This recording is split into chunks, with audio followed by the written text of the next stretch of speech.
They say a man never forgets the sound of bullets cracking past his ears, or the smell of sweat and fear mixed with gunpowder. For Private Roman Rutten, those memories weren't the kind that faded with time. The year was 1876, and though he'd been born far from the dusty hills of Montana, in Baden, Germany, to be exact, he found himself riding with the 7th Cavalry into one of the bloodiest fights of the Indian Wars. By the time he was recounting his tale decades later, long after the smoke had cleared and the graves were filled, he still carried the weight of those hours deep in his bones. Rutten had enlisted in Philadelphia at 26, looking for something. Maybe it was opportunity. Maybe it was a sense of duty. Or maybe it was just a job. Whatever brought him in, it brought him to the Little Bighorn. And on that hot day in June, as the cavalry neared what we now call Ford A, his horse, the kind of animal that always seemed to know trouble before it had a name, began to dance and jerk under him. The smell of Lakota and Cheyenne warriors hung in the air, and that horse wasn't having it. No matter what Rutten did, he couldn't get it to calm down. It spun and circled, uneasy, like it wanted to bolt. When they pushed past the ford and reached the skirmish line, the horse lunged again, this time tearing Rutten away from his unit and sending him straight toward enemy lines. Realizing he'd gone too far out, he pulled the horse hard to the right, cut back through a patch of timber, and somehow made it back to his comrades. He came through that moment without a scratch, though others later claimed he'd been hit. The wound, as he clarified, came the next day, June 26, when the real hell broke loose on the hill.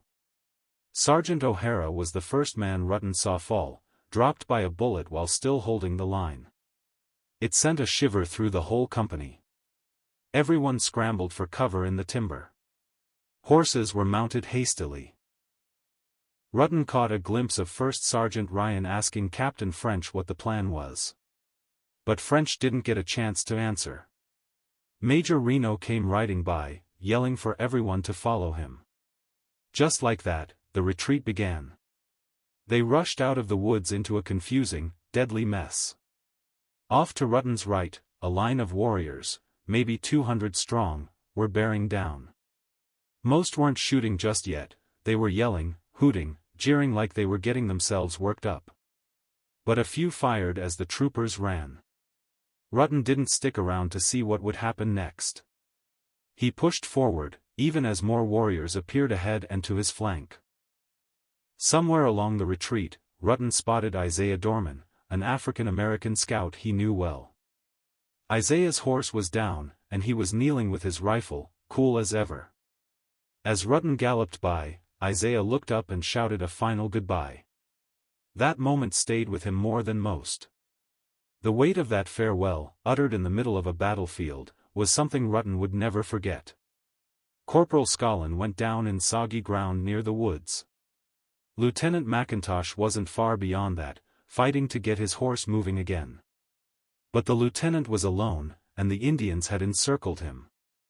A dozen, maybe two, whirled around him on horseback, like wolves eyeing a wounded elk. Rutten's horse, already half mad with fear, charged straight through the ring. McIntosh wouldn't make it, but Rutten's mount leapt and twisted through brush and fallen logs, not slowing for anything.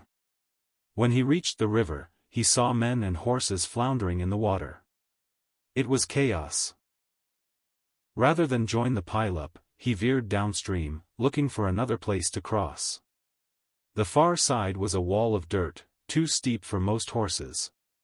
But eventually, the men found a buffalo trail that cut a narrow, sloping path up the embankment. Even then, a fallen horse blocked the trail. How they got it out in time, Rutten never knew. He just remembered the dash uphill, his horse pushing to its limits. And throughout it all, Rutten couldn't help but wonder where Custer had gone. There had been rumors, fragments of information from scouts or couriers. Custer had split off with 5 companies, going further downriver. Some said he was circling behind the village. Others claimed he was charging straight in. Either way, he was nowhere to be found when things began to fall apart. The men were on their own. And as the fighting wore on, it became clear that Custer and his battalion had run into more than they could handle. No help was coming from that direction. Not anymore. The next morning, they were still under siege. The sun rose on the 26th with Indians pressing in harder than ever. Captain Benteen, a veteran officer with a soldier's sense of when things were going south, made his way to Reno and warned him, if the Indians took Benteen's Hill, the rest of them wouldn't last an hour. Reno agreed to let Benteen pull reinforcements. Without waiting to debate it, Benteen said, "I'll take French." French moved fast. He went to his line and told his men to get ready. When he gave the word, they were to break for Benteen's position.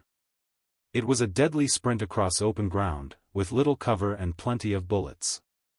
When the signal came, the men surged forward. Wilbur caught one in the gut on that charge. Rutten made it through.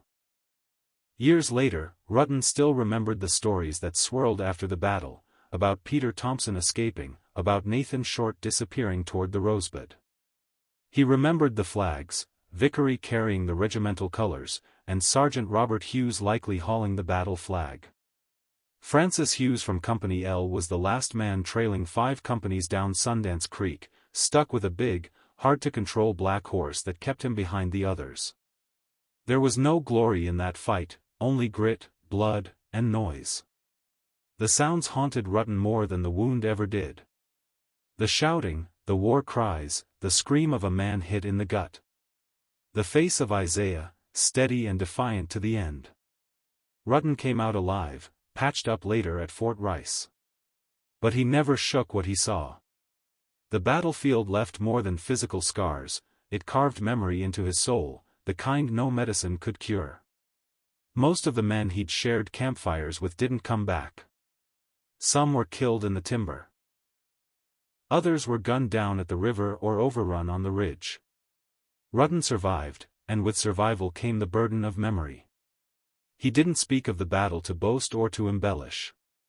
He spoke because someone had to remember the parts that history books gloss over, the fear, the confusion, the sheer raw will it took to stay alive. The weather during those days had been hot, the sun unforgiving. Dust clung to every surface. Thirst became a dull pain that never went away. Food was a luxury, and even when they had it, nobody felt much like eating. It was the kind of hardship that aged a man overnight. No letters from home could reach them, no word of what was coming next.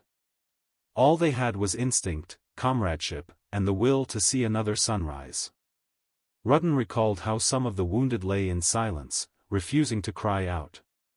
Others groaned through clenched teeth, unwilling to show weakness in front of the others. They passed water from canteen to canteen, each sip more precious than gold. When bullets tore through the air, they ducked and prayed, not aloud, but in that quiet, personal way a man prays when he's not sure anyone's listening. The horses fared no better. Many collapsed from exhaustion. Some were hit. Those that survived the fighting carried their riders over terrain that would have broken a lesser breed. Rutten's mount was one of the lucky ones. It had spirit and speed, and when it mattered, it carried him out of death's grasp. He'd seen war before, but nothing like this. This wasn't just a battle, it was survival, stripped bare. Rutten would go on to heal, return to Fort Rice, and live out his days as one of the few who could say they made it through Little Bighorn. He didn't write books, didn't chase medals. He simply remembered. And in doing so, he kept the truth alive. By the time he gave his account in 1910 or later, Roman Rutten was a man shaped by a moment that changed American history. He wasn't one of the names carved into stone monuments. But he was there. He saw it. And he lived to tell it straight. And for all the wounds he endured, one to the shoulder, many to the heart, it was the faces he remembered most. Men he'd fought beside, who stood tall even when the odds were stacked against them. Names that history might forget, but Rutten never did. He carried them, one and all. Not just through the rest of that fight, but through the long march of the years that followed.